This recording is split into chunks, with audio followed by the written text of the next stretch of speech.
All right, let's jump right into this explainer. Today, we're exploring how scientists literally manipulate genetic material to create everything from life-saving synthetic insulin to ultra-resilient crops. It's this entirely invisible world, but the actual architecture of life is being fundamentally redesigned every single day. And the process behind it, it's just absolutely fascinating. To really grasp this biological assembly line, we're going to walk step by step from raw genetic material all the way to a market-ready product.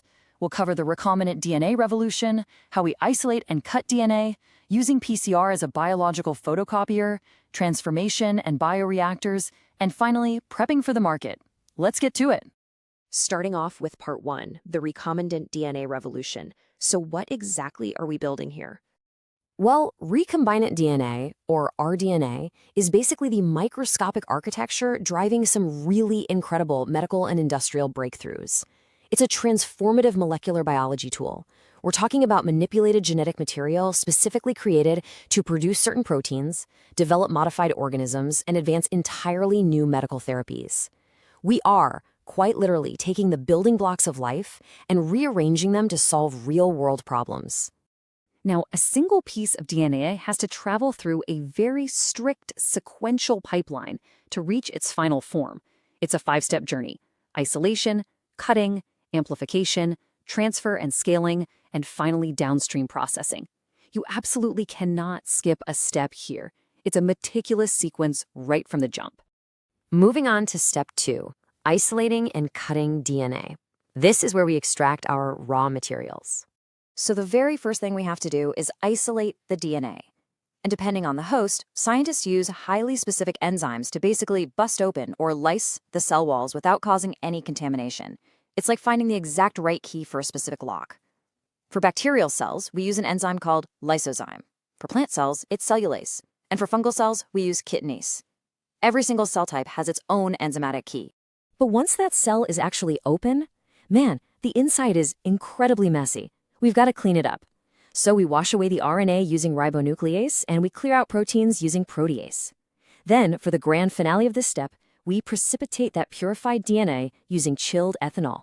The coolest part about this is that the chilled ethanol actually forces the microscopic DNA out of the solution, turning it into these visible thread-like strands that scientists can actually see and handle. Okay, so we have these long strands, but we only want one specific gene. To isolate that exact gene of interest, the purified DNA gets cut into fragments by restriction enzymes. You can think of these as molecular scissors. They're incredibly precise, cutting the DNA at very specific locations under optimal conditions. But here's the kicker. We don't just cut our target gene. The vector DNA, the carrier that's going to transport this new gene, is simultaneously digested. This creates perfectly compatible fusion ends. It basically guarantees that these two distinct pieces will seamlessly snap together like puzzle pieces later on. Now, you might be wondering, how on earth do we know we made the right cuts at a microscopic level? Well, scientists monitor this delicate cutting process using a technique called agarose gel electrophoresis. Since DNA fragments naturally have a negative charge, this setup pulls them through a gel matrix toward a positive electrode. It's a brilliant visual trick to confirm that our DNA has been cut to the exact right size before we take another step. Next up, part 3. PCR, otherwise known as the biological photocopier. Time to scale things up. Here's our next major hurdle. We have our perfectly cut gene, but we only have a microscopic amount of it. We need volume, and I mean a lot of volume. We need billions of copies. Enter the polymerase chain reaction, or PCR. This technique amplifies our single gene of interest to create literally billions of exact replicas, so we can actually experiment with it. It's an absolutely indispensable tool. PCR operates exactly like a biological photocopier. It rapid fires through 3 main steps: heating, cooling, and enzymatic synthesis. By heating the DNA to separate the strands, cooling it down so primers can attach, and then synthesizing brand new strands, the DNA segment just multiplies exponentially.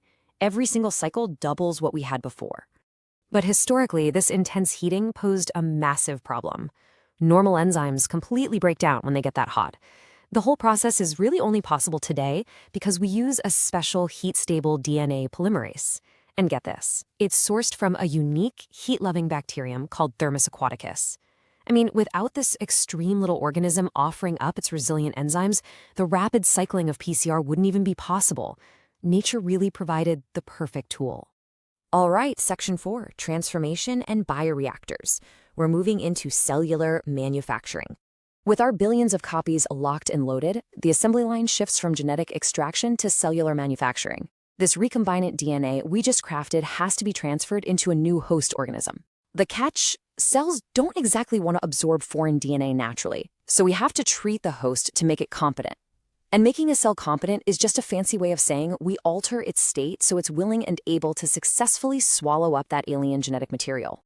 Now, of course, not every single cell is going to take up the DNA successfully, so to ensure quality control right down at the cellular level, scientists use something called antibiotic selection. They take the cells and drop them into a medium filled with antibiotics. Because our transferred genetic material usually includes an antibiotic resistance gene paired right next to our target gene, this guarantees that only the cells that successfully absorb the recombinant DNA will survive the bath. It's a ruthless but incredibly efficient built-in sorting mechanism. Okay, so we've successfully edited the cellular blueprint, and we have a verified colony of these transformed cells. But how does this actually translate into mass-producing a real medicine or therapy? Like, how do we take this microscopic gene and turn it into a market-ready product? Well, the answer lies on the factory floor. Those surviving host cells get transferred into massive bioreactors. We're talking highly controlled, industrial-scale environments designed to foster the absolute best growth conditions possible. By feeding the cells the exact right temperature, oxygen, and nutrients, the bioreactors basically tell the host cells to multiply rapidly and express that foreign gene. This yields phenomenally high amounts of our specific, desired recombinant protein. Which brings us to our final step, Section 5, Preparing for the Market. The biological assembly line is technically complete, and the proteins are manufactured. But hold on, our product isn't quite ready for the consumer.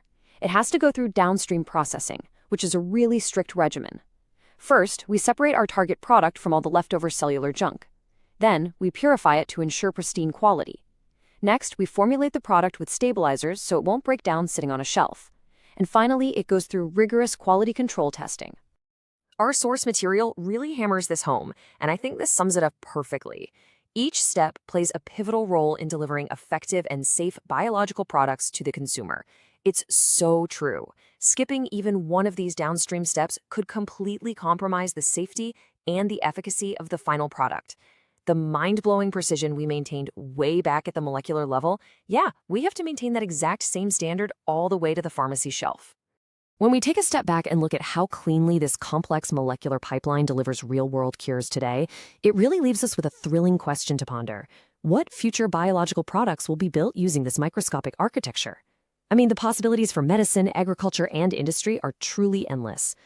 Thanks so much for joining me on this explainer to unpack the recombinant DNA process.